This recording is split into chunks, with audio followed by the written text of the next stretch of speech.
नमस्कार, स्वागत है आप सभी का हमारे YouTube चैनल दिव्या एस्ट्रो में और मैं हूँ आप सभी के बीच दिव्या। तो आइए आज हम सब मिलकर मोहिनी एकादशी की व्रत कथा सुनते हैं। जो भी जातक मोहिनी एकादशी का व्रत रखते हैं उन्हें इस व्रत की कथा को तो अवश्य सुनना चाहिए, और जो जातक एकादशी का व्रत नहीं भी रखते हैं उन्हें भी कथा का श्रवण अवश्य करना चाहिए। धर्मराज युधिष्ठिर कहने लगे कि हे कृष्ण, वैशाख मास की शुक्ल पक्ष की एकादशी का क्या नाम है और उसकी क्या कथा है, इस व्रत की क्या विधि है, यह सब आप विस्तार पूर्वक हमें बताइए। तब श्री कृष्ण कहने लगे कि हे धर्मराज, मैं आपसे एक कथा कहता हूँ जिसे महर्षि वशिष्ठ ने श्री रामचंद्र जी से कही थी। एक समय श्री राम बोले कि हे गुरुदेव, कोई ऐसा व्रत बताइए जिससे समस्त पाप और दुखों का नाश हो। मैंने सीता जी के वियोग में बहुत ही ज्यादा दुख भोगे हैं। महर्षि वशिष्ठ बोले, हे राम, आपने बहुत ही सुंदर प्रश्न किया। आपकी बुद्धि अत्यंत शुद्ध और पवित्र है। यद्यपि आपका नाम स्मरण करने से मनुष्य पवित्र और शुद्ध हो जाता है, तो भी लोकहित में आपका यह प्रश्न अति उत्तम है। वैशाख मास में जो एकादशी आती है उसका नाम मोहिनी एकादशी है। इस मोहिनी एकादशी का व्रत करने से मनुष्य सब पापों और दुखों से छूटकर मोह जाल से मुक्त हो जाता है। आज मैं आपको विस्तार से इसकी एक कथा सुनाता हूँ, उसे ध्यानपूर्वक सुनिए। सरस्वती नदी के तट पर भद्रावती नाम की एक नगरी में द्युति नामक चंद्रवंशी राजा राज करता था। वहां धन धान्य से संपन्न और पुण्यवान धनपाल नामक वैश्य भी रहता था।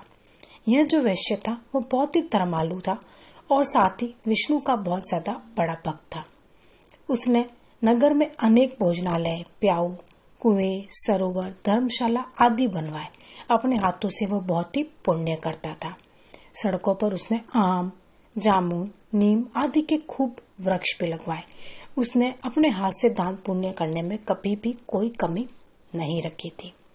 उसके 5 पुत्र थे। उनका नाम इस प्रकार था: सुमना, सद्बुद्धि, मेधावी, सुकृति और दृष्टबुद्धि। इनमें से 5वां पुत्र दृष्टबुद्धि महापापी था। वह पितृ आदि को नहीं मानता था। वह वैश्या, दुराचारी मनुष्यों की संगति में रहकर जुआ खेलता और पर स्त्री के साथ भोग विलास करता और मद्य मांस का सेवन करता था। ऐसा कोई भी नीच कृत्य नहीं था जो कि वह नहीं करता था। इसी प्रकार अनेक कुकर्मों में वह अपने पिता के धन को भी धीरे धीरे नष्ट करता जा रहा था। इन्हीं कारणों से परेशान और त्रस्त होकर पिता ने अपने उस 5वें पुत्र को घर से बाहर निकाल दिया। घर से बाहर निकलने के बाद वह अपने गहने कपड़े बेचकर अपना निर्वाह करने लगा। जब गहने कपड़े भी सब कुछ बिक गए और उसके पास सब कुछ नष्ट हो गया तो वैश्या और दुराचारी साथियों ने उसका साथ छोड़ दिया। अब वह भूख और प्यास से अति दुखी रहने लगा। कोई सहारा ना देखकर वह चोरी करना सीख गया। एक यह कृत्य ही शायद बाकी रहा था जो वो नहीं कर रहा था, क्योंकि पहले उसके पास धन धान्य की कोई कमी नहीं थी। लेकिन अब जब उसके पास धन धान्य नष्ट हो गया और वह भूख प्यास से बहुत ही विचलित था, तब उसने चोरी करना भी सीख लिया। एक बार चोरी करते हुए वह पकड़ा गया तो वैश्य का पुत्र जानकर चेतावनी देकर उसे छोड़ दिया गया, मगर दूसरी बार फिर वह चोरी करते पकड़ा गया। राजा की आज्ञा से इस बार उसे कारागार में डाल दिया गया। कारागार में उसे अत्यंत दुख दिए गए और बाद में राजा ने उसे नगरी से निकल जाने का कहा। वह नगरी से निकलकर वन में चला गया। वह वन्य पशु और पक्षियों को मारकर वह खाने लगा। कुछ समय पश्चात वह बहेलिया बन गया और धनुष बाण लेकर पक्षु और पक्षियों को मार मार कर खाने लगा। एक दिन भूख और प्यास से व्यथित होकर वह खाने की तलाश में घूमता हुआ कौंडिन्य ऋषि के आश्रम में पहुंच गया। उस समय वैशाख मास था और ऋषि गंगा स्नान करके आ रहे थे। उनके भीगे वस्त्रों के छींटे उस पर पड़ने से उसे कुछ सद्बुद्धि प्राप्त हुई। वह कौंडिन्य मुनि से हाथ जोड़कर कहने लगा कि हे मुनि, मैंने अपने जीवन में बहुत पाप किए हैं। ऐसा कोई कुकर्म नहीं है जो मैंने शायद नहीं किया है। आप मुझे इन पापों से छूटने का एक कोई साधारण सा और बिना धन खर्च हुए एक उपाय बताइए। उसके दीन वचन सुनकर मुनि ने प्रसन्न होकर कहा कि तुम वैशाख शुक्ल की मोहिनी एकादशी का व्रत करो, इससे तुम्हारे सारे पाप नष्ट हो जाएंगे।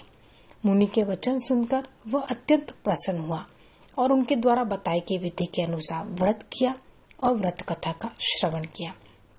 हे राम, इस व्रत के प्रभाव से उसके सब पाप नष्ट हो गए और अंत में वह गरुड़ पर बैठकर विष्णु लोक को गया।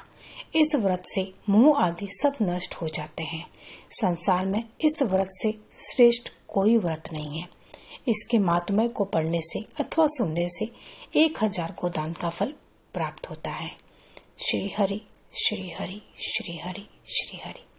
तो यदि आज की मेरी यह मोहिनी एकादशी की व्रत कथा आपको पसंद आई हो तो वीडियो को लाइक जरूर कीजिए और कमेंट बॉक्स में श्री हरि का जयकारा लगाना बिल्कुल भी ना भूलें। साथ ही साथ यदि आज आप मेरे चैनल पर पहली बार आए हैं तो चैनल को सब्सक्राइब करके बेल आइकन भी जरूर प्रेस करिएगा। धन्यवाद।